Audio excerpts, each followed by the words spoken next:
Okay, so when you hear Saudi Arabia, what's the first thing that pops into your head? For most of us, it's probably oil, right? Maybe vast deserts, a key U.S. partner in the Middle East.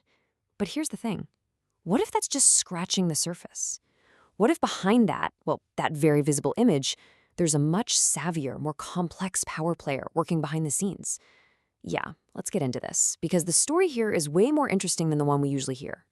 So you've really got these two versions of Saudi Arabia, almost like two different characters. On one side, you've got the one we all know, the visible ally. That's the oil supplier, the U.S. partner, the desert kingdom. Simple enough. But the material we're digging into today shows us something else entirely, the hidden operator. And this one is a master strategist. It's a power that doesn't really do open warfare.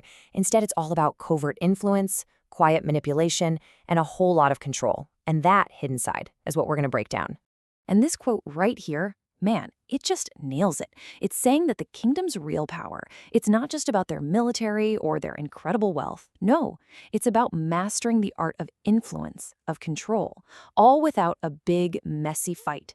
It's about pulling strings behind closed doors, making sure their power is felt everywhere, but their fingerprints are nowhere to be found. So you have to ask, right? How on earth do they pull that off? All right, to really get how this whole strategy works, we've got to pop the hood and look at the engine that makes it all run. Think of it as the central nervous system of their whole covert operation. And that engine is the General Intelligence Presidency, or GIP for short. This is the key to everything. The source material calls it the knot in the web, and that's a perfect description. It's this unseen, powerful group that takes what the king wants and makes it happen, quietly. And you gotta understand, this isn't just another spy agency. It's the main tool they use to keep control at home and to push their influence way, way outside their own borders. So the GIP basically has two main jobs. Job number one, internal control. That means keeping the regime stable by crushing any kind of dissent, any threat to the ruling elite. Job number two is external projection. This is where they go on offense, setting up these really complex operations and using proxy groups in other countries to expand their influence. It's a pretty powerful 1-2 punch, right? Control on the inside, influence on the outside. And the way it's structured is absolutely crucial. The GIP reports to one person and one person only, the king. That's it. This direct line means no red tape, no bureaucracy, just absolute loyalty. So intelligence isn't just some report that lands on a desk. No, it's baked into the very DNA of every single strategic move the monarchy makes. Okay, so if the GIP is the engine, then what's the playbook? What are the rules they play by? Let's take a look. Rule number one, and this is the big one, always choose influence over confrontation. I mean, think about it. Why get into a messy, expensive, high-risk war when you can get what you want without ever firing a shot yourself? This idea is the absolute heart of their entire strategy. And they've got a whole toolbox to make it happen. You've got proxy networks, basically getting other groups to do the fighting for them.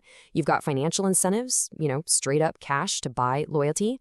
There's information control to control what people hear and think. They love using strategic ambiguity just to keep their enemies, and even their friends, guessing. And of course, the big one, their economic power, especially oil. Every single one of these tools lets them be the puppet master from behind the curtain. All right, the second rule is something that might change how you think about alliances altogether.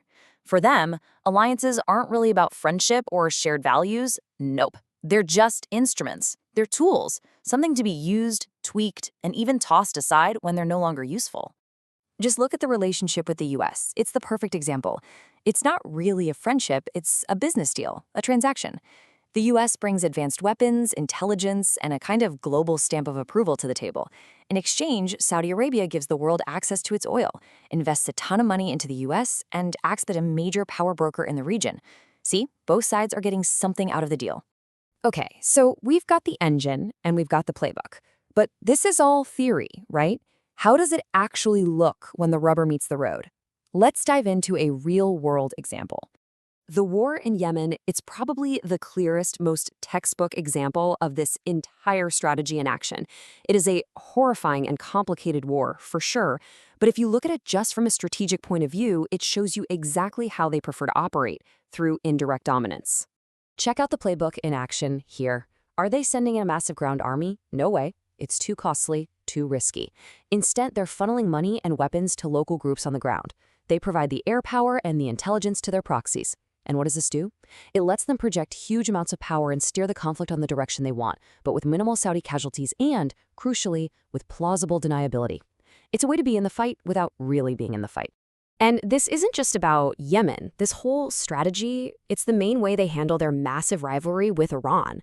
I mean, a direct war between those two would be an absolute catastrophe for the whole world. So instead, they're locked in what the source material perfectly calls a complex game of shadows. They're fighting it out using proxies and secret ops all over the Middle East, never quite coming to direct blows. But here's the catch. A strategy that relies completely on secrecy and working in the shadows, well, it's got some massive risks. What happens when a bright light suddenly shines on those shadows? What's the real price of all that secrecy? Well, the assassination of journalist Jamal Khashoggi in 2018 is the answer to that question. It is the perfect, horrifying example of what happens when these hidden operations get dragged out into the open. It was a complete and total failure of this entire playbook. Let's just quickly run through what happened. October 2nd, Khashoggi walks into the consulate and vanishes. For the next 17 days, Saudi officials are just all over the place with denials, conflicting stories, a total mess. But the truth couldn't stay hidden. And when it finally came out, this covert op blew up into a massive global crisis. We're talking international condemnation, threats of sanctions, just a huge diplomatic disaster that they're honestly still trying to clean up. And this is where we get to the core problem, the paradox of this whole strategy. Controlling what people see, controlling visibility, is your ultimate weapon. But in the world we live in now, with smartphones and instant information everywhere, secrecy is incredibly fragile. And when it breaks, and it will break, the consequences are just catastrophic. Your biggest strength suddenly becomes your most dangerous weakness. But it's really important to get this. This way of doing things isn't unique to Saudi Arabia. Not at all. As this quote points out, what we're seeing is actually part of a much bigger shift in how power works globally. The old school metrics, huge armies and open conquest, they're being replaced by a new, more slippery kind of power, a game played in the shadows with influence, money, and control over the story. So all of this leaves us with a really big, kind of tricky question. If the main battlefield for global power is now in the shadows, how do you even keep score? How do you measure who's winning? Is it about who has the most tanks and jets anymore? Or is it about who has the most effective, most invisible network of influence? That's the real question for the 21st century, isn't it?